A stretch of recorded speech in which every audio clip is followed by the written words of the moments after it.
Hi students, this is fund welcome back to my channel. JEE advance కేవలం 5 రోజుల్లో advance exam రాయడానికి సన్నద్ధం అవుతున్నారు స్టూడెంట్స్ అందరూ. ఈ ఫైనల్ డేస్లో, ఈ 5 డేస్లో ఒక్కసారిగా టోటల్గా ఎలా రివైజ్ చేసుకోవచ్చు, ఏంటి ఫైనల్గా ఉన్న ఛాన్సెస్ ఎలా ఉంటాయి ఏంటి అనేది ఈ వీడియోలో డిస్కస్ చేస్తాను. So coming to the point, advance examination అంటే మీ అందరికీ తెలుసు, ప్రతి క్వశ్చన్ కూడా ఒకే టాపిక్ నుంచి వస్తున్న గ్యారంటీ అయితే లేదు. అంటే ఒక క్వశ్చన్లో 2-3 టాపిక్స్ కలిపి మనకు క్వశ్చన్స్ ఎక్కువగా కనపడుతూ ఉంటాయి. అన్ని సబ్జెక్ట్స్లో అంతే, మ్యాథ్స్ అయినా, ఫిజిక్స్ అయినా, కెమిస్ట్రీ అయినా. దీనికి మనం ఈక్వల్ ప్రయారిటీ ఇవ్వాల్సిందే. మ్యాథ్స్, ఫిజిక్స్, కెమిస్ట్రీకి ఈక్వల్ ప్రయారిటీ ఇవ్వాల్సిందే టైం పరంగా. బట్ మీ స్ట్రెంగ్త్ ఏంటో మీరు తెలుసుకోండి. కొంతమందికి మ్యాథమెటిక్స్లో మంచి స్కోర్, ఎక్కువ స్కోర్ వస్తూ ఉంటుంది. కొంతమందికి ఫిజిక్స్లో, కెమిస్ట్రీలో ఎక్కువ రావచ్చు. అది ఏ సబ్జెక్ట్స్లో వస్తున్నాయనే విషయం మీకు మాత్రమే తెలుసు. కాబట్టి ఎగ్జామ్ రాసేటప్పుడు, అలాగే ఇప్పుడు ఫైనల్ రివిజన్లో కూడా మీకు బాగా పట్టున్న సబ్జెక్ట్ మీద ఎక్కువ కాన్సన్ట్రేట్ చేయండి. నాకు ఈ సబ్జెక్ట్ కొద్దిగా వీక్ కాబట్టి దాని గురించి ఎక్కువ ఆలోచించకండి. అందులో మినిమం క్వాలిఫై అయ్యి కొద్దిగా ఎక్కువ స్కోర్ తెచ్చుకోగలిగితే చాలు. బట్ మీకు ఏ సబ్జెక్ట్స్ అయితే బాగా ఎక్కువ స్కోర్ అవుతున్నాయో, మార్క్ టెస్ట్లో కానీ, మీ కాలేజీ వాళ్ళు పెట్టేటువంటి ఎగ్జామ్స్లో కానీ, ఇప్పటి వరకు మీకు బాగా నమ్మకం ఉన్న సబ్జెక్ట్స్ ఏదైతే ఉన్నాయో వాటిని థరోగా ఒక్కసారి తప్పనిసరిగా చూడండి. ఇంకొక ముఖ్యమైన విషయం ఏంటి అంటే, మీ ఇందాక చెప్పినట్టుగా ఒక క్వశ్చన్లో 2-3 టాపిక్స్ కలిసే ఉంటాయి. కాబట్టి మనకి ప్రతి టాపిక్ చాలా ఇంపార్టెంట్. ప్రతి టాపిక్లోని ప్రతి ఫార్ములా, ప్రతి కాన్సెప్ట్ కూడా మనకి ఇంపార్టెంటే. కొన్ని టాపిక్స్ మనం నెగ్లెక్ట్ చేసి ఉండొచ్చు, కానీ ఆ టాపిక్లో ఉన్న ఫార్ములా కావచ్చు, కాన్సెప్ట్ కానీ వేరే టాపిక్లో మనకు ఉపయోగపడుతుంది. సో అంటే సపోజ్ కానిక్ ఉందనుకోండి, కానిక్స్లో ఒకటే టాపిక్ నుంచి క్వశ్చన్ రావాలి రూల్ ఏమీ లేదు కదా. అలాగే ఇంటిగ్రేషన్లో కూడా అంతే, ఒకటే టాపిక్ నుంచి క్వశ్చన్స్ రావాలని రూల్ కూడా ఏం లేదు. కాబట్టి స్టూడెంట్స్ అందరూ తప్పనిసరిగా ఇప్పుడు చేయాల్సింది ఏంటంటే, మ్యాథ్స్ అయినా, ఫిజిక్స్ అయినా, కెమిస్ట్రీ అయినా, ప్రతి టాపిక్ని ఒక్కసారి క్షుణ్ణంగా, ఒక వన్ షాట్ అంటారు చూసారా, అలా ఒక్కసారిగా ఓవరాల్గా మీరు చదువుకోండి. లేకపోతే ఒంటరిగా కూర్చొని ఒక టాపిక్ పెద్దగా అన్నా మీరు చెప్పుకోండి. లేదా ఏదైనా అలాంటి వీడియో మొత్తం 1 అవర్లో చెప్పగలిగేలాగా, లేదా ఒక ఫార్ములాలు ఒక్కటే కాదండి, ఫార్ములాలు ఒక్కటే మనకి ఇంపార్టెంట్ కాదు, కాన్సెప్ట్స్ చాలా ఇంపార్టెంట్. ఒక స్ట్రైట్ లైన్స్ అనే టాపిక్ ఉంటే ఇమేజ్ ఎలా కనుక్కుంటాం, ఫుట్ ఆఫ్ పర్పెండిక్యులర్ కనుక్కుంటాం, ఆర్థో సెంటర్ వస్తే ఎలా కనుక్కుంటాం, లేదా యాంగులర్ బైసెక్టర్స్ వస్తే ఎలా కనుక్కుంటాం అని మీలో మీరు మాట్లాడుకుంటూ ఒక్కసారి రివైజ్ చేసుకోవటం అంటారు. అది మీలో మీరు ఖచ్చితంగా రివైజ్ చేసుకోగలిగితే, ప్రతి సబ్జెక్టు, ప్రతి టాపిక్ కూడా ఒక ½ అన్ అవర్ అన్న రివైజ్ చేసుకోగలిగితే చాలా చాలా చాలా మీకు బాగా యూజ్ అవుతుంది. నెక్స్ట్, టైం మేనేజ్మెంట్కి సంబంధించి ఈ 5 రోజుల్లో మనం టైం మేనేజ్మెంట్ నేర్చుకోవడం అనేది పెద్ద పాసిబుల్లా కాదా అంటే, ఒకటి గుర్తుపెట్టుకోండి, ఎగ్జామ్ 3 అవర్స్ జరిగితే 10 నిమిషాలు, మనం 10 నిమిషాలు లేదా పావు గంట పేపర్ చదవటానికే పడుతుంది. మనకి చదవాలి కూడా ప్రతి సబ్జెక్టు కూడా.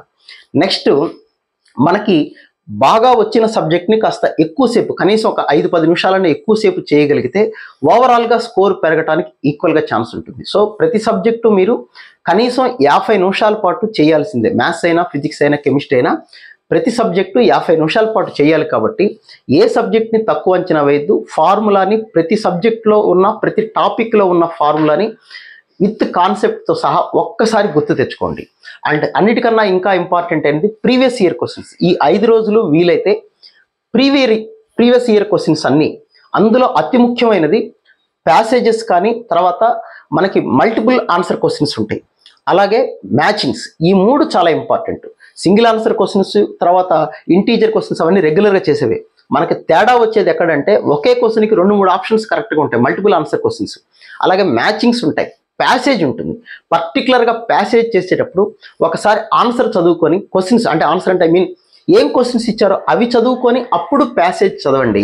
మీకు కొంత క్లారిటీ వస్తుంది, ఏమి కనుక్కోవాలి అన్న క్లారిటీ ముందుగానే తెలిసి ఉంటుంది. కాబట్టి ప్రతి స్టూడెంట్ కూడా ప్రీవియస్ ఇయర్ క్వశ్చన్స్లో ఇచ్చినటువంటి ప్యాసేజెస్ ఒకసారి చదవండి, మ్యాచింగ్స్ ఒకసారి చూసుకోండి. దానివల్ల మీకు క్వశ్చన్ రీడింగ్ ఎబిలిటీ అనేది పెరుగుతుంది.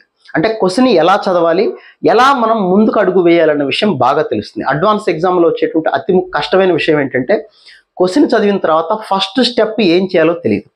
అది తెలిసిన వాడికి ఆటోమేటిక్గా ఆ క్వశ్చన్ 90% వచ్చేసినట్టే. ఆ ఒక్క స్టెప్ దగ్గరే మనం ఆగిపోతాం. దానికోసం వీలైతే ప్రీవియస్ ఇయర్ క్వశ్చన్స్ని ఒకసారి చదవండి, వెంటనే సొల్యూషన్స్ కూడా చెక్ చేసుకోండి. హడావుడి పడిపోయి కొత్త క్వశ్చన్స్ నేర్చుకోవాలని ఈ 5 రోజుల్లో ట్రై చేయకండి. ఎక్కడెక్కడో పెద్ద క్వశ్చన్లు చెప్తున్నారు, కాలేజీలో ఇంకా వెరైటీ ఆఫ్ క్వశ్చన్స్ ఇస్తున్నారు. ఇక్కడ వెరైటీ ఆఫ్ క్వశ్చన్స్ ఎప్పుడు అడగరు. జేఈ అడ్వాన్స్లో సబ్జెక్ట్ని క్షుణ్ణంగా చదివి ఎవరికైతే కాన్సెప్ట్స్ బలంగా ఉంటాయో దాన్ని టెస్ట్ చేసేలాగా ట్రిక్కీగా క్వశ్చన్స్ మాత్రమే ఉంటాయి. పెద్ద పెద్ద క్వశ్చన్స్ అనేది అడ్వాన్స్ పేపర్లో అరౌండ్ 10% కన్నా ఎక్కువ ఎప్పుడూ ఉండవు. లెంగ్దీగా అసలు ఉండవంటే ఒక 10% ఉంటాయేమో. కాబట్టి స్టూడెంట్స్ మీ సబ్జెక్ట్ని, మీ కాన్సెప్ట్ని బలంగా మరొక్కసారి వాటిని రివైజ్ చేసుకోండి. పర్టికులర్గా ఇప్పుడు నేను చెప్పిన ప్యాసేజెస్ కావచ్చు, మ్యాట్రిక్స్ మ్యాచింగ్ కావచ్చు, మల్టిపుల్ ఆన్సర్ క్వశ్చన్స్ కావచ్చు, 1-2 సార్లు వీలైతే అవే ప్రాక్టీస్ చేయండి. ఇంకా లాస్ట్ అండ్ ఫైనల్గా మార్క్ టెస్టులు రాయాలా వద్దా? వీలైతే ఒక మార్క్ టెస్ట్, ఒక పేపర్ 1 రాసుకోండి చాలు. ఇప్పుడు ఈ టైంలో మార్క్ టెస్టులు రాయటం వల్ల పేపర్లు కొన్ని డిఫరెంట్గా ఇస్తారు. మీ అందరికీ తెలిసిన అడ్వాన్స్ పేపర్ కాబట్టి దానివల్ల స్కోర్ తక్కువ వచ్చినా మనం డిసప్పాయింట్ అయ్యే అవకాశాలు చాలా ఎక్కువ మందికి ఉంటాయి. కాబట్టి మార్క్ టెస్టులు అడ్వాన్స్ ఎగ్జామ్కి ఇప్పుడు ప్రిఫరబుల్లా కాదంటే నేనైతే కాదని చెప్తాను. ఇంకొక ఫైనల్గా చెప్పే మాట ఏంటంటే మీ మీద మీకు నమ్మకం ఉంచుకోవాలి. ఈ వారం రోజులు కూడా ఎటువంటి యావిగేషన్స్ లేకుండా, అదర్ యాక్టివిటీస్ కాకుండా కేవలం చదువు మీదే కాన్సన్ట్రేట్ చేయండి. మీ స్ట్రెస్ అయినా చదువులోనే, మీ రిలీఫ్ అయినా చదువులోనే. చదువుతూనే ఉంటే రిలాక్స్ కూడా అవ్వచ్చు. అంటే హార్ట్ఫుల్గా చదవాలి, ఇష్టపడి చదవాలి. కష్టపడి చదువుతున్నాను ఫీలింగ్ రాకుండా ఇష్టపడుతూ చదవండి. అదే మీకు రిలాక్సేషన్. లాస్ట్ మినిట్ వరకు చదువుతూ ఉండండి. ఎందుకంటే కొన్ని సంవత్సరాల నుంచి మీరు పడుతున్న కష్టానికి, మీ పేరెంట్స్ పడుతున్న కళలకి నిజరూపం రాబోతుంది. కాబట్టి మంచిగా అలాంటి ఫీలింగ్స్ ఏం లేకుండా, అంటే నేను బాగా కష్టపడుతున్నాను ఫీలింగ్ కాకుండా, నేను ఒక మంచి కాలేజీలో జాయిన్ అవ్వబోతున్నాను అనేటువంటి ఒక ఫీలింగ్ తోటి చదవండి. డెఫినెట్గా మీకు మంచిగా ఉంటుంది. మీ మీద మీకు నమ్మకం పెంచుకోండి. 50% స్కోర్ వచ్చినా మీరు టాప్ ఐఐటీలో చేరతారు. ఇది గత కొన్ని సంవత్సరాలుగా జరుగుతున్నటువంటి విషయం. కాబట్టి స్టూడెంట్స్ అందరూ కూడా 50% కూడా నేను తెచ్చుకోగలను, ఐ కెన్ అనేటువంటి ఒక యాటిట్యూడ్ తోటి ట్రై చేయండి. డెఫినెట్గా మీకు బెటర్గా ఛాన్స్ ఉంటుంది. ఇంకా ఏదైనా డౌట్స్ ఉంటే లైవ్కి వచ్చినప్పుడు డిస్కస్ చేద్దాం. So wish all good luck guys. మళ్ళీ ఇంకో వీడియోలో మళ్ళీ కలుద్దాం. Thank you.